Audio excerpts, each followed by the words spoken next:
La mentira fue lo primero que percibí.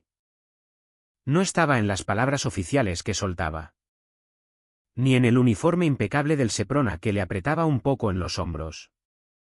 La mentira estaba en sus ojos.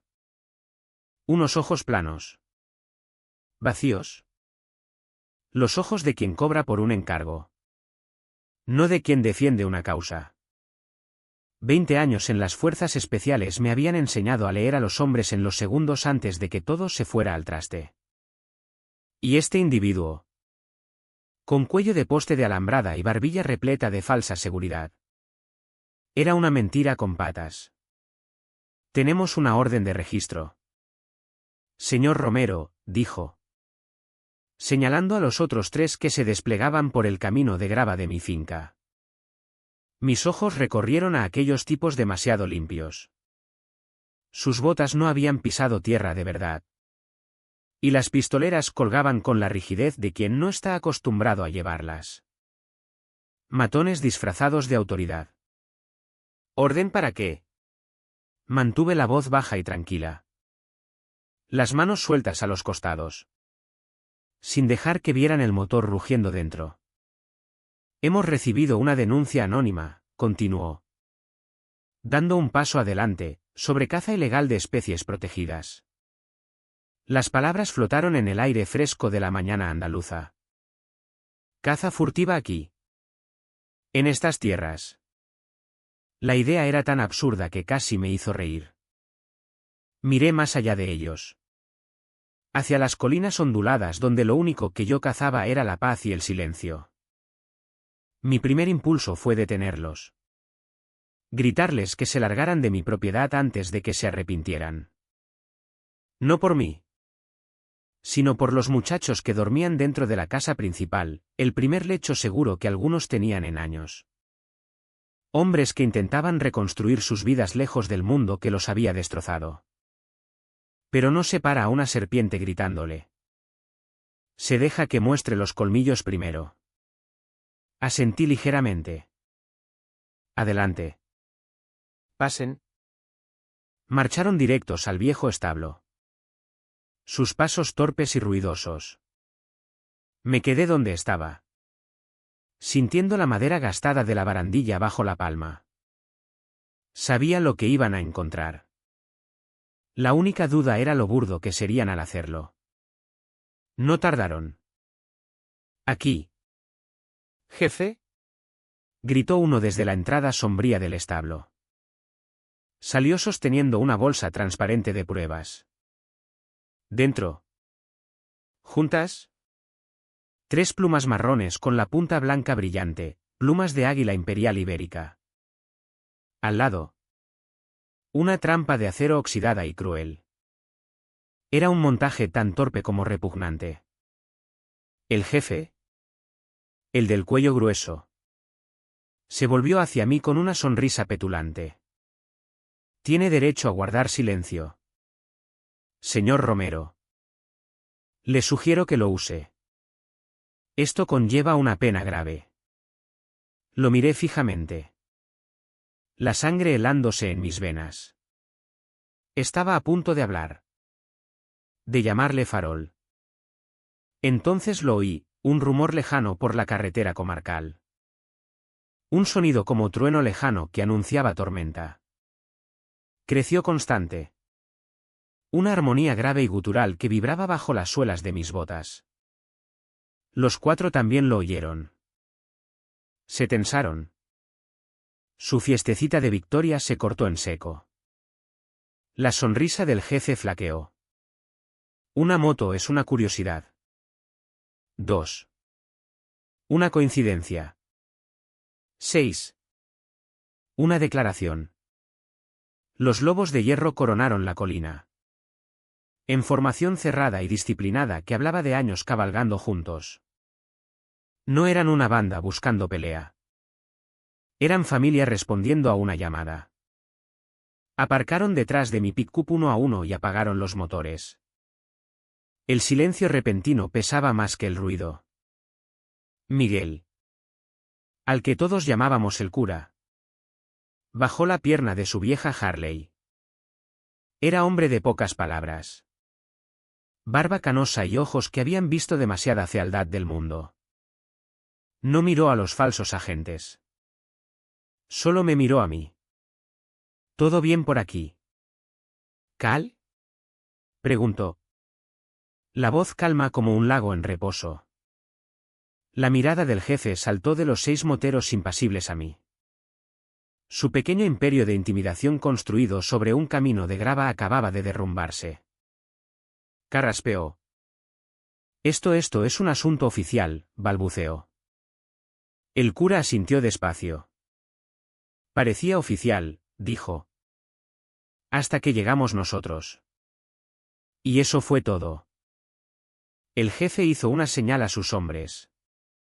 Prácticamente se metieron corriendo en sus todoterrenos. Sin ni siquiera un último comentario. Se fueron. Levantando una nube de polvo y cobardía. Me quedé allí. Mientras el silencio volvía. Las plantaron. Cura, dije en voz baja. Lo sé, respondió. La mirada fija en el establo. Pero la pregunta es, ¿quién los envió? Miré hacia mis tierras. Esto no iba de plumas de águila. Iba de codicia. Querían esta finca. Pero no entendían lo que era esta tierra. Esto era el refugio. Un santuario construido sobre una promesa que hice a los hombres que no volvieron a casa. Un lugar para los que sí regresaron. Pero trajeron la guerra con ellos. Acababan de declararle la guerra a un puñado de soldados rotos que ya no tenían nada que perder y una promesa que proteger. Esa era una pelea que iban a perder. La pregunta del cura quedó flotando en el aire mucho después de que el polvo de sus neumáticos se asentara. ¿Quién los envió? La respuesta era tan fea como sencilla. Codicia. Esa codicia sin fondo que ve un trozo de tierra tranquila no como refugio, sino como activo sin desarrollar. Un espacio vacío en el mapa esperando llenarse de chalets gigantes y jardines perfectamente cortados. Solté un largo suspiro y volví la mirada del camino hacia la casa principal. No era gran cosa, una antigua casa de labranza de 2 plantas que había reconstruido con mis propias manos durante años. Pero su valor no estaba en la madera ni en la piedra. Estaba en el silencio entre las tablas del suelo. En la paz que caía sobre los campos al atardecer. Estaba en los hombres que vivían dentro. A través de la ventana de la cocina vi a Dani. Tenía 24 años. Pero ojos de hombre 3 veces mayor después de 2 misiones en Afganistán. Estaba junto al fregadero. Lavando con cuidado las verduras que habíamos recogido del huerto esa misma mañana. Cuando llegó hace 6 meses apenas hablaba. El ruido de un coche que petardeaba lo lanzaba al suelo buscando cobertura. Ahora podía quedarse en el silencio de una cocina soleada y sentir la tierra del huerto entre las manos. Era un pequeño milagro. Uno de los 5 que respiraban bajo mi techo. Esto era el refugio. No era un hospital. Y yo no era terapeuta. Solo un lugar donde aterrizar.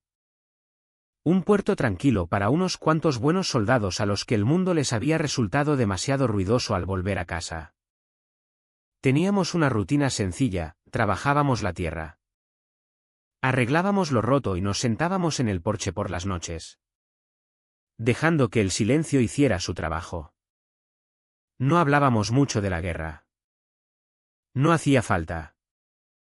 Compartíamos los mismos fantasmas. Este lugar se construyó sobre una promesa que hice a los amigos que perdí, que cuidaría de los que volvieron. Es la comunidad de propietarios, dije por fin. Contestando al cura. Mi voz sonó ronca. La nueva urbanización. Residencial Cumbre del Río. Los ojos del cura se entrecerraron. Miró hacia las mansiones impecables que asomaban por la cresta. Un contraste brutal con la honestidad áspera de mi finca. Pensaba que solo se quejaban de tu valla. Así empezó, respondí. Recordando. Una mujer llamada Elena Reyes. La presidenta. Vino hace un mes. Vestida con traje de chaqueta que probablemente costaba más que mi pick-up. Se quejó del color de la pintura del establo. Dijo que rompía la armonía visual de su comunidad. Todavía la veía, la sonrisa plástica y educada que nunca llegaba a los ojos. Su mirada no estaba en el establo. Barría mi propiedad. Calculando. Valorando. No era una vecina preocupada. Era una tasadora disfrazada. Estaba tanteando el terreno. Viendo si yo era un viejo labrador al que se podía presionar. Comprar barato. Cuando le dije educadamente que mis tierras no eran de su incumbencia. Empezaron las denuncias anónimas, infracciones urbanísticas. Molestias. Todas sin base. Todas archivadas. Esta era su siguiente jugada. Escalada. Las piezas encajaron con un chasquido nauseabundo. No podía echarme legalmente. Así que fabricaba un delito. Uno federal. Algo que me atara a los tribunales durante años. Me vaciara los ahorros y al final me obligara a vender. Julián Cortés. El consejero delegado de la empresa que construyó Cumbre del Río. Probablemente veía mis 6 hectáreas como el lugar perfecto para un futuro campo de golf o la fase 2 del desarrollo. Elena era su perro de presa. Enviada a ahuyentarme de mi propia tierra. Esa misma tarde.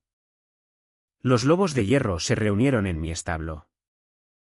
El aire estaba espeso con olor a cuero viejo. Aceite de motor y rabia contenida. Estaba Francisco el demoledor Ruiz.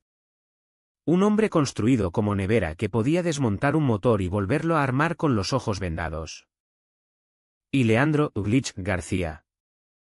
El más joven. Un mago con cualquier cosa que llevara placa base. 5 hermanos forjados en fuegos distintos. Pero unidos por el mismo código. El demoledor dio un puñetazo en la palma. Pues vamos a hacerle una visita a esa Elena Reyes. De las de verdad. Que sepa lo que pasa cuando se pincha a un oso. Un murmullo de aprobación recorrió el grupo. Era la respuesta fácil. La que sentaba bien en el momento. Pero el cura levantó una mano. ¿Y luego qué? ¿Francisco? ¿Acabamos en una celda al lado de Cal? Ellos quieren que parezca un criminal. No hagamos su trabajo por ellos. Tenía razón. No podíamos luchar con los puños. Teníamos que hacerlo con la cabeza. Mañana por la noche tienen asamblea de la comunidad, dijo Glitch. Levantando la vista del móvil. Está en su web. Foro abierto. Miré las caras de mis muchachos. Hombres que habían estado conmigo en el infierno y de vuelta. Pues eso haremos, dije. Mientras un plan empezaba a formarse. Iremos a su asamblea. No entraremos gritando. Entraremos callados. Firmes. Para que vean con quién tratan. Necesitamos mirarlos a los ojos. Recabar información. Ver quiénes son sus aliados. Cómo funcionan. Era un comienzo. Una forma de avanzar. Pero mientras planeábamos nuestra demostración pacífica de fuerza. Un pensamiento nuevo. Frío y afilado como esquirla de hielo. Se abrió paso en mi mente. Elena Reyes había sabido exactamente qué plantar y dónde. El sargento de la Guardia Civil con el que hablé después confirmó que era denuncia anónima. Pero el denunciante había sido sorprendentemente concreto. Como si tuviera conocimiento íntimo de mi finca. Como si hubiera estado dentro del establo antes. Teníamos un plan para enfrentarnos al enemigo en sus puertas. Pero mientras nos preparábamos para entrar en la guarida del león, no podía sacudirme la escalofriante posibilidad de que el león más peligroso no estuviera en el trono. sino ya escondido entre los nuestros. La idea de un traidor era veneno. Se filtraba en los cimientos sólidos de la hermandad que habíamos construido y los volvía frágiles. Durante los 2 días siguientes nos movimos con propósito. Lo primero era demostrar que el montaje era exactamente eso. Si descubríamos quién era el denunciante anónimo, podríamos desmontar toda su historia. Esa era tarea para Glitch. Todas las urbanizaciones como Cumbre del Río tienen un centro de seguridad principal, explicó Glitch. Los dedos volando sobre el teclado del portátil. Estábamos apiñados en mi establo. El aire cargado. Registran cada vehículo. Cada visitante. Especialmente los de servicio fuera de horario. Si conseguimos ver los registros de la noche anterior a la redada, quizá encontremos el furgón que entregó su paquetito en tu establo. Era un tiro largo. Pero el único que teníamos. El plan era sencillo y arriesgado. Glitch se haría pasar por técnico de una compañía de Internet, alegando un aviso de avería en el club social. Mientras estaba dentro, supuestamente revisando el cableado del cuarto de servidores, intentaría acceder al sistema. El demoledor y yo haríamos de distracción, aparcando cerca y vigilando las patrullas de seguridad reales. A la tarde siguiente pusimos el plan en marcha. Al principio todo fue rodado. Glitch, vestido con un uniforme convincente que se había montado, entró sin problemas. El demoledor y yo vigilamos desde lejos. 20 minutos después Glitch salió. La cara sombría. Subió a la pick-up y cerró de un portazo. Nada, escupió frustrado. No solo lo borraron. Cal. Lo limpiaron con software profesional, del que usan las empresas para tapar huellas. Hay un hueco de 4 horas en todas las grabaciones de vigilancia de esa noche. Los registros de visitantes de toda la semana están corruptos. Esto no es una presidenta de comunidad cualquiera. Es una operación profesional. La noticia cayó sobre nosotros como un sudario. Confirmaba mis peores temores. No estábamos contra aficionados. Estábamos contra un enemigo con recursos y pericia. Y eran meticulosos. Esa noche, la sensación de ser observado, de estar siendo superado, empezó a carcomerme. Estaba en el taller limpiando mi rifle.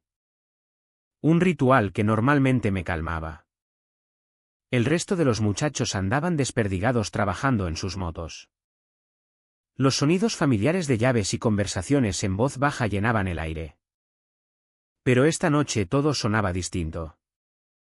Cada risa parecía un poco demasiado alta. Cada conversación baja una posible conspiración. Mis ojos no paraban de desviarse hacia Sebastián. Era el miembro más nuevo del club. Se había unido hacía un año. Buen piloto. Pero siempre un poco al límite. Siempre con problemas de dinero. Esa noche estaba puliendo un nuevo sistema de escape cromado de gama alta en su moto. Una pieza cara. Sabía de buena tinta que el mes pasado había estado luchando por pagar el alquiler.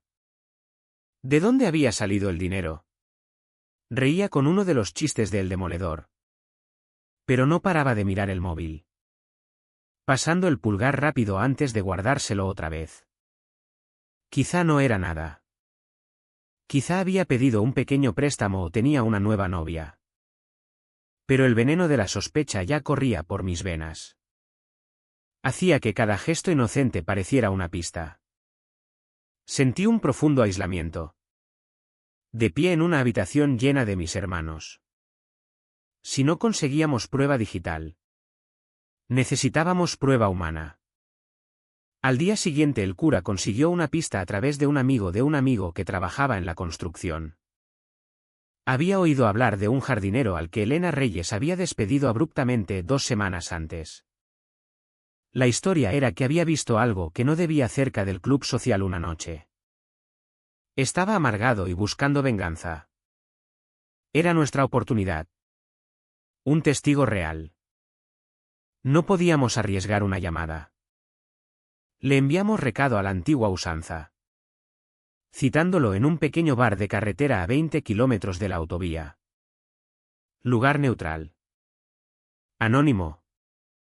Solo el cura y yo. Cuanta menos gente supiera de la cita, mejor. Solo dije al resto que íbamos a dar una vuelta para despejar la cabeza. Ni siquiera les dije a dónde.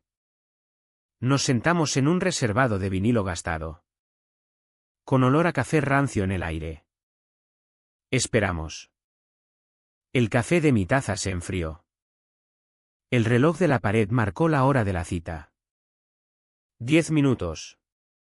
20. 30. La silla de enfrente seguía vacía. No venía.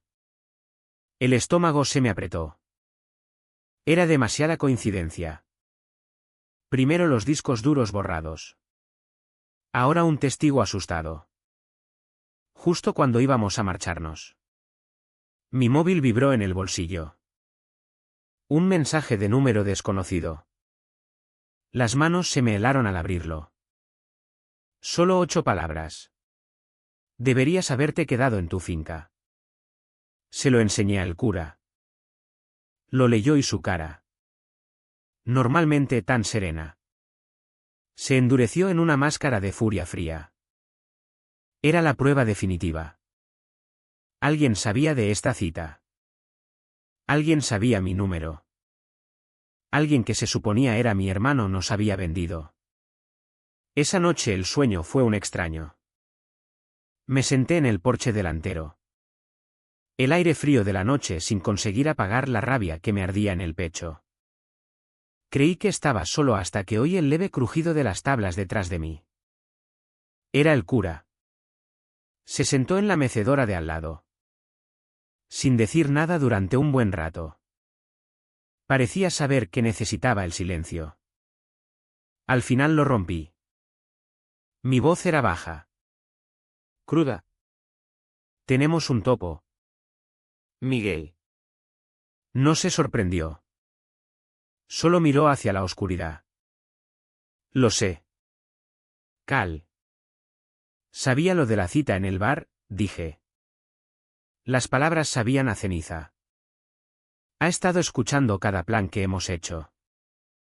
Les pasó la información sobre mi establo. Es el motivo de que Glitch no encontrara nada. Ha estado trabajando contra nosotros desde dentro todo este tiempo. La traición era un peso físico que me aplastaba. Que te ataquen un enemigo. Te preparas. Luchas. Pero que te apuñalen por la espalda alguien que lleva tus colores.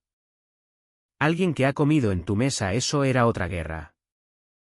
Entonces la asamblea de mañana es una trampa, dijo el cura. No era pregunta. Quizá, contesté. O quizás sea nuestra única oportunidad. Esperarán que actuemos como una pandilla de moteros cabreados. Esperarán que seamos previsibles. El cura se meció despacio en la silla. El mejor sitio para esconderse es a plena vista. Exacto, dije. Un plan nuevo y peligroso tomando forma entre las ruinas del antiguo. Un plan que solo podía confiar al hombre sentado a mi lado. Iremos igual. Entraremos en su asamblea. Pero ya no solo cazamos a Elena Reyes y a su jefe. Miré al cura. Mi amigo más antiguo. El único hombre en el mundo del que sabía. Sin sombra de duda. Que podía confiarle mi vida. Ahora cazamos a 2 enemigos, dije. Y eso significa que necesitamos un tipo de trampa nueva. Una para cazar a la serpiente en la hierba. Junto a la víbora en el nido. ¿Quieren guerra? Les daremos una. Pero no la que esperan. El cura guardó silencio un largo rato. El único sonido El leve crujido de su mecedora. Estaba procesándolo. Calculando variables. Viendo los ángulos. Al final dio un lento y deliberado asentimiento. Una guerra en nuestros términos. No en los suyos. ¿Cuál es el plan? ¿Cal? Por primera vez en días. El peso asfixiante de la traición se levantó lo suficiente para que respirara. Tenía un ancla otra vez. Tenía a mi hermano. El primer paso era identificar a la verdadera víbora. Elena Reyes era la cara de la operación. El perro de presa enviado a ladrar y morder. Pero los perros de presa tienen dueños. Necesitábamos descubrir quién sujetaba la correa. No podíamos usar los recursos del club. El riesgo de que el topo los alertara era demasiado alto. Esto tenía que hacerse en silencio. Solo nosotros dos. A la mañana siguiente el cura hizo una llamada. Un viejo amigo suyo. Un tal Paco que había pasado 40 años como funcionario del registro de la propiedad antes de jubilarse. Le debía un favor. Esa tarde estábamos en el estudio polvoriento y soleado de Paco. Rodeados de pilas de libros y planos. Alimentados por café negro capaz de disolver una cuchara. ¿Queréis saber quién está realmente detrás de Cumbre del Río? Meditó Paco. Mirando por encima de sus gafas de leer. No miréis a la comunidad de propietarios. Eso es solo fachada. Seguid el dinero. Siempre el dinero. Durante horas excavamos. Rastreamos las sociedades pantalla que poseían el terreno. Las holdings que financiaban la construcción. Los comités de acción política que habían untado a funcionarios locales para que aprobaran los permisos de urbanismo. Y en el centro de aquella telaraña intrincada. Como una araña esperando paciente. Un solo nombre, Julián Cortés. Cortés Desarrollos. Había visto su cara en vallas publicitarias y revistas brillantes. Era un magnate inmobiliario. Un hombre que vendía un estilo de vida de lujo y exclusividad. Encontramos el plan maestro de su gran visión en Internet, la comunidad de lujo residencial Cumbre del Río. Incluía puerto deportivo. Club social.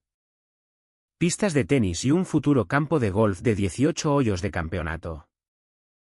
El mapa proyectado mostraba sus impecables fairways y greens perfectamente cortados cubriendo un terreno muy familiar. Mis 6 hectáreas. Mi finca. Mi hogar. Todo encajó. Esto no era una vendetta personal. Era una transacción comercial. Para Julián Cortés yo no era un hombre. Era un obstáculo. Una partida presupuestaria que había que eliminar con la mayor eficiencia y crueldad posible. El montaje. El acoso. Solo eran el coste de hacer negocios para él. Esa noche. De vuelta en la quietud de mi taller. La rabia dentro de mí se enfrió hasta convertirse en algo más duro. Más afilado, una resolución fría y clara. Es Cortés, le dije al cura. Mostrándole los documentos. Quiere mis tierras para terminar su maldito campo de golf. Un hombre con tanto dinero tiene mucho que proteger, dijo el cura. Los ojos recorriendo la página. Y mucho que perder. Exacto, contesté. Y entonces expuse el plan. El plan real. La guerra en 2 frentes. Frente número 1 es la distracción, empecé. Seguimos como acordamos. Los lobos de hierro iremos a la asamblea. Haremos una demostración de fuerza. Ruidosa. Orgullosa. Pero pacífica. Seremos los moteros cabreados que esperan que seamos. Atraeremos todas las miradas. Especialmente las de Elena y la seguridad de Cortés. Esa es la historia que contamos a todo el club. Es sencilla. Creíble y el topo la reportará directamente a la cadena de mando. El cura terminó, captando la idea. Lo que nos lleva al frente número 2. La infiltración. Mientras todas las miradas estén en el espectáculo de fuera, enviamos a un hombre dentro. Tiene que ser Glitch. Es el único que puede hacerlo. Sacamos a Glitch aparte al día siguiente. Lo miré directamente a los ojos. Leo. Si tuvieras que apostar tu vida a que todos los hombres de este club son leales, ¿aceptarías la apuesta? No dudó. A todos menos a uno. Quizá, dijo en voz baja. Él también lo había sentido. Le contamos el plan real. Su misión, entrar en el despacho de Elena Reyes durante el caos y acceder a su ordenador. Encontrar la orden de compra original de esas plumas. Los registros de comunicación con los falsos agentes. Cualquier cosa que demostrara la conspiración. Pero todavía queda la serpiente en nuestra propia casa, dijo el cura en voz baja. ¿Cómo la cazamos? Con un tercer frente, respondí. La parte más fea del plan que toma forma. La trampa para el topo. La noche antes de la asamblea reuní a todos los lobos en el establo. El aire crepitaba de anticipación. Expuse el plan de distracción. Observando sus caras. Observando sus reacciones. Luego puse el cebo. Tengo información de última hora, dije. Asegurándome de que mi voz sonara firme. Una buena pista. Hay un excontable al que Cortés despidió y que está dispuesto a cantar. Está aterrado. Pero ha aceptado dejar una caja con registros financieros comprometedores para nosotros. La dejará en la plataforma de carga trasera del Club Social mañana por la noche. A las 8:15 en punto. Dejé que calara. Luego miré directamente a Sebastián. ¿Sebas? Tú conoces esa zona mejor que nadie por tu antiguo trabajo de reparto. Te necesito apostado cerca de atrás. Quédate escondido. Vigila la entrega. Avísanos en cuanto esté el paquete. Durante un segundo vi en sus ojos un destello. No de emoción. No de determinación. Era la mirada frenética y calculadora de un hombre cuyas mentiras cuidadosamente construidas chocaban. Intentó ocultarlo. Asintiendo rápido. Cuenta con ello. Cal. No te defraudaré. Las palabras me golpearon como un puñetazo en el estómago. Más tarde. Mientras revisaba el aceite de mi moto. El motor frío y silencioso. Miré las caras de mis hermanos. Hombres por los que sangraría. Uno de ellos estaba a punto de traicionarnos a todos. Caminando directo a una trampa que creía destinada a nuestro enemigo. El plan estaba listo. Cada pieza en movimiento. Mañana por la noche no íbamos solo a una asamblea. Íbamos a la guerra. Y sabía con una certeza que me helaba hasta los huesos que la primera baja podría ser nuestra propia hermandad. La ruta hasta Residencial Cumbre del Río se sintió distinta. No era la libertad habitual de la carretera abierta. Esa noche cada rugido de motor sonaba como grito de batalla. El aire estaba espeso de una energía tensa y concentrada. Cabalgábamos en formación escalonada cerrada. Una docena de bestias de cromo y acero moviéndose como una sola. Yo iba en cabeza con el cura. El peso de nuestro plan secreto asentado pesado sobre mis hombros.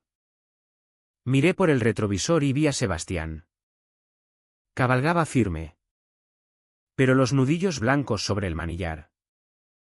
Creía que iba a una protesta. No tenía ni idea de que iba a su propio juicio. Entramos por la gran puerta del Club Social. Los jardines perfectamente cortados y las fuentes pretenciosas en forma de cisne pareciendo absurdas bajo el resplandor de nuestros faros. No aparcamos al azar. Alineamos las motos en una fila perfecta e intimidante. El rugido sincronizado de nuestros motores reverberó contra la fachada de cristal del edificio antes de apagarlos todos a la vez. El silencio que siguió fue un arma en sí mismo. Todas las cabezas se volvieron. Propietarios con camisas pastel y llaves de coche se quedaron mirando. Su parloteo silenciado. Y de pie en la entrada brillantemente iluminada. Flanqueada por dos hombres con trajes negros mal ajustados. Estaba Elena Reyes. Julián Cortés estaba justo detrás. Con una sonrisa condescendiente. Pareciendo un rey observando una revuelta de campesinos. Esto era el comienzo del espectáculo. El cura bajó de la moto. Calmado e imponente. Caminó hacia ellos. No con agresividad. Sino con la confianza lenta y deliberada de un hombre que no se mueve. El resto le seguimos. Formando un muro silencioso e inamovible de cuero y vaqueros detrás de él. Buenas noches. Señora, dijo el cura. La voz llevando fácilmente en el aire quieto. Nos dijeron que esto era un foro abierto. Tenemos algunas preocupaciones de la comunidad que nos gustaría exponer. La cara de Elena se tensó en una máscara de indignación. Esto es una reunión privada para residentes. Están allanando. Les pido que se vayan antes de que llame a la Guardia Civil. Adelante. Llámelo, bramó el demoledor desde atrás. Nosotros también tenemos unas cuantas cosas que contarle. Empezando por su plantación de agentes del Seprona. La multitud de propietarios murmuró. Su curiosidad se disparó. Esta era la distracción. El hermoso ruido caótico que atraería todas las miradas. Mientras toda la atención estaba en la partida de ajedrez verbal del cura con Elena. Capté la mirada de Glick y le di un único y casi imperceptible asentimiento. Se separó del grupo. Fundiéndose en las sombras a lo largo del lateral del edificio. Solo otra cara en la confusión creciente. El reloj corría. Glitch se movió rápido. El corazón latiéndole contra las costillas. La entrada lateral. Tal como indicaba nuestra información. Era una puerta de servicio usada por el personal de catering. Su juego de ganzúas. Normalmente reservado para viejos contactos de moto. Se ocupó rápidamente de la simple cerradura comercial. Se deslizó dentro. El sonido de la confrontación fuera desvaneciéndose detrás de él. El pasillo estaba vacío. Estéril. Olía levemente a limpiador. Sacó el móvil y miró el plano sencillo que yo había dibujado de memoria a partir del tour virtual online. El despacho de Elena estaba en la segunda planta. Con vistas a la entrada principal. Subió las escaleras de dos en dos. Cada crujido de sus botas sonando como un disparo en el silencio. Llegó al despacho. La puerta estaba abierta. Arrogante. Pensó. Se deslizó dentro y cerró suavemente. El escritorio estaba ordenado. Un portátil de gama alta cerrado sobre la superficie. Era el momento. Sacó un pequeño pendrive del bolsillo. Lo enchufó y encendió la máquina. Apareció la pantalla de login. Puso su dispositivo a trabajar. Un pequeño programa que había diseñado para saltarse seguridades simples. Una barra de progreso avanzó por su pantalla. 1 minuto. 2 minutos. Parecía una eternidad. ¿Fuera? Yo mantenía los ojos en Sebastián. Intentaba parecer implicado en el enfrentamiento. Pero su atención estaba en otro sitio. No paraba de mirar hacia la parte trasera del club. Hacia la plataforma de carga. Esperaba su momento. A las 8:12 vio su oportunidad. Mientras Elena señalaba con el dedo el pecho del cura. Sebastián se escabulló del grupo. Tal como yo sabía que haría. Lo seguí. usando los setos decorativos en la oscuridad como cobertura. La zona de carga estaba oscura y olía a basura. 2 grandes contenedores en las sombras. Vi a Sebastián salir a descubierto. Su silueta recortada contra las tenues luces de seguridad. Sacó el móvil. El pulgar moviéndose rápido. Estaba enviando la señal. Confirmando la cita falsa. Un momento después 2 figuras surgieron de la oscuridad detrás de los contenedores. No llevaban ninguna caja. Eran los hombres de seguridad de Cortés. Los mismos que lo habían flanqueado delante. La trampa había saltado. Salí de las sombras. ¿Buscas a alguien? ¿Sebas? Su cabeza se levantó de golpe. La cara un desastre de sorpresa y terror. Miró de mí a los 2 guardias de seguridad. Su mentira derrumbándose a su alrededor. Cal. Yo no es lo que piensas, balbuceó. ¿No? Dije. La voz peligrosamente baja. Los 2 matones empezaron a moverse hacia mí. Los ignoré.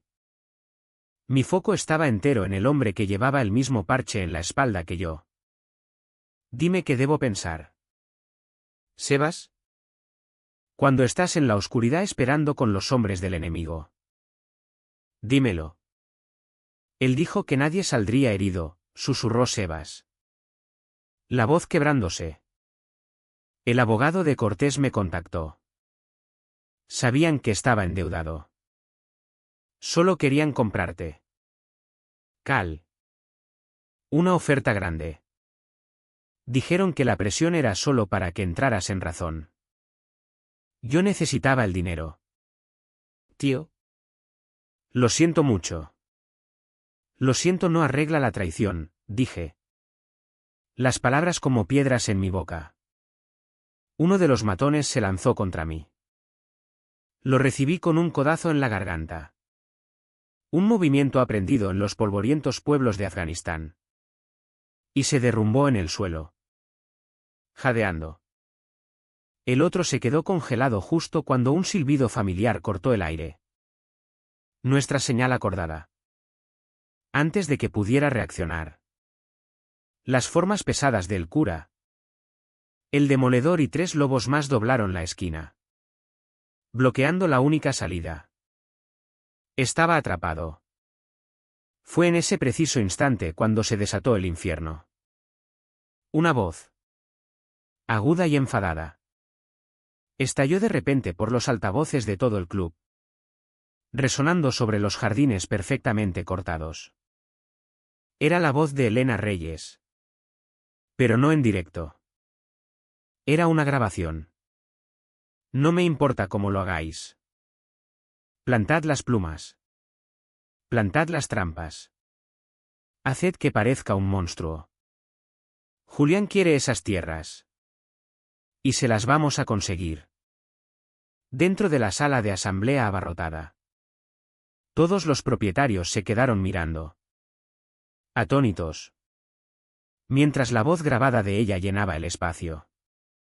En la gran pantalla del proyector detrás del podio donde ella había estado de pie. Apareció una imagen. Un escaneado de alta resolución de una factura a nombre de Elena Reyes de Ixatic Animal Réplicas LLC por 2 docenas de plumas réplica de águila imperial ibérica éticamente obtenidas y una trampa antigua para osos. Glitch lo había conseguido. Había encontrado el veneno de la víbora. La sala explotó. La gente se puso en pie gritando. Señalando. La cara de Elena se volvió completamente blanca. Cortés. Por primera vez. Perdió su sonrisa condescendiente. Su cara era una máscara de pánico puro. El caos era una cosa hermosa. Y en medio de todo. Otro sonido se unió al coro. El aullido penetrante de sirenas que se acercaban. De las de verdad esta vez. La guerra había terminado. Habíamos ganado. Habíamos salvado la finca. Pero mientras miraba la cara patética y rota de Sebastián, ahora sujetado firmemente por el demoledor, sus ojos suplicándome, me pregunté exactamente qué habíamos pagado por esta victoria. Las luces rojas y azules intermitentes barrieron sobre todos nosotros. Los vencedores. Los vencidos y los traicionados. La justicia había llegado. Rápida y ruidosa. Pero mientras los agentes empezaban a ordenar los restos del imperio de Julián Cortés, supe que nuestra lucha no había terminado realmente. Habíamos ganado la batalla por la tierra. Pero ahora venía la parte más dura, ajustar cuentas con el precio pagado por nuestra propia hermandad y decidir qué tipo de futuro se podía construir sobre las cenizas de una victoria tan amarga. La escena en el club social era casi surrealista. Elena Reyes. Su compostura finalmente hecha pedazos. Sollozaba mientras un agente la guiaba suavemente al asiento trasero de un patrulla. Julián Cortés intentó fanfarronear, soltando nombres de abogados y senadores hasta que el sargento le informó tranquilamente que su lista de cargos ahora incluía conspiración, manipulación de testigos y fabricación de pruebas en un caso federal. Su cara palideció y por primera vez pareció lo que era, un hombre pequeño y asustado cuyo dinero ya no podía protegerlo. Di mi declaración, entregando el pendrive que Glitch había conseguido. El agente miró las pruebas. Luego a mí. Luego a la fila silenciosa e imponente de los lobos de hierro detrás de mí.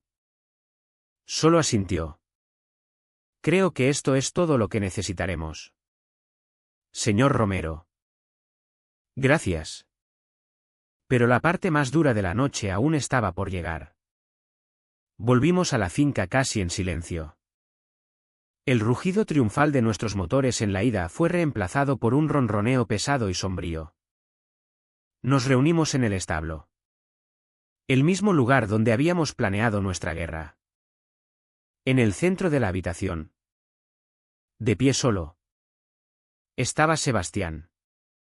La rabia de la confrontación inicial había pasado, dejando solo una tristeza hueca y dolorosa. Nadie habló durante un buen rato. Finalmente el cura dio un paso adelante. No llevaba arma. Solo su viejo chaleco de cuero gastado. Este parche, dijo. La voz baja pero resonando en el espacio cavernoso mientras tocaba el emblema de los lobos de hierro sobre su corazón, es más que un trozo de tela. Hijo. Es una promesa. Significa que nunca cabalgas solo. Significa que tienes una familia que se pondrá a tu lado. Luchará por ti y caerá por ti. Es lo único en este mundo que no se puede comprar ni vender. Miró a Sebastián. Los ojos llenos de una profunda decepción. Tú lo trataste como si estuviera en venta. Di un paso adelante. Mi viejo cuchilló del cuerpo de Marines en la mano. Me acerqué a Sebastián, que no me miraba a los ojos. Temblaba. Lágrimas silenciosas cayéndole por la cara. No lo odiaba. En ese momento solo sentía una vasta y cansada lástima. Era un buen hombre que había tomado una terrible decisión. Seducido por el dinero fácil que creía que resolvería sus problemas. Sin entender nunca que le costaría lo único que tenía, que era realmente priceless. Esto no va de rabia. Sebas, dije. Mi voz apenas un susurro. Va de la promesa. Tú la rompiste. Con 2 cortes rápidos y limpios. Corté los hilos que sujetaban el parche a su chaleco. Corté el rocker superior con nuestro nombre y el inferior con nuestro territorio. Le entregué los trozos sueltos de tela. Ya no era uno de nosotros. Estaba solo. Se quedó allí un momento, apretando los parches en la mano. Luego, sin una palabra, se dio la vuelta y salió del establo. Salió de nuestras vidas. Hacia la oscuridad. Lo dejamos ir. Ese fue su juicio, caminar solo. En las semanas siguientes, la caída de Cortés apareció en todas las noticias locales. Pero yo sabía que las victorias legales eran temporales. Para proteger el refugio de verdad, tenía que hacer lo único que nunca había querido, dejar entrar al mundo.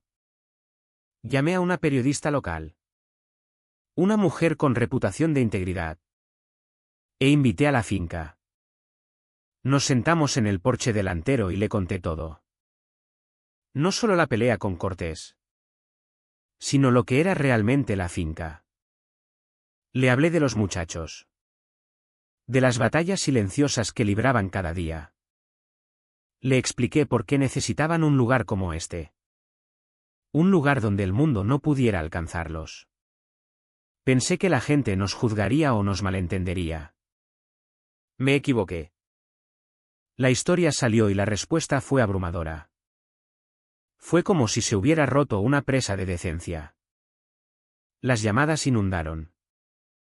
Aparecieron donaciones en el buzón.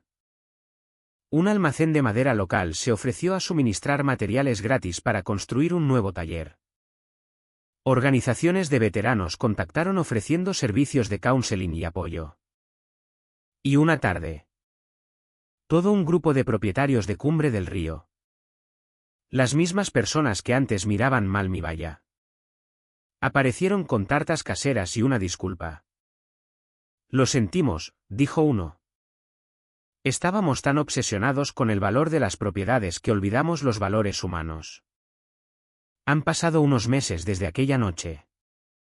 El aire está más tranquilo ahora. Las batallas legales han terminado. La amenaza ha desaparecido. Estoy sentado en mi porche. Una taza de café calentándome las manos en el aire fresco de la mañana. En el campo de abajo, Francisco y Leandro trabajan junto a Dani y dos de los otros veteranos. Montando el armazón de un nuevo invernadero. Hay risas.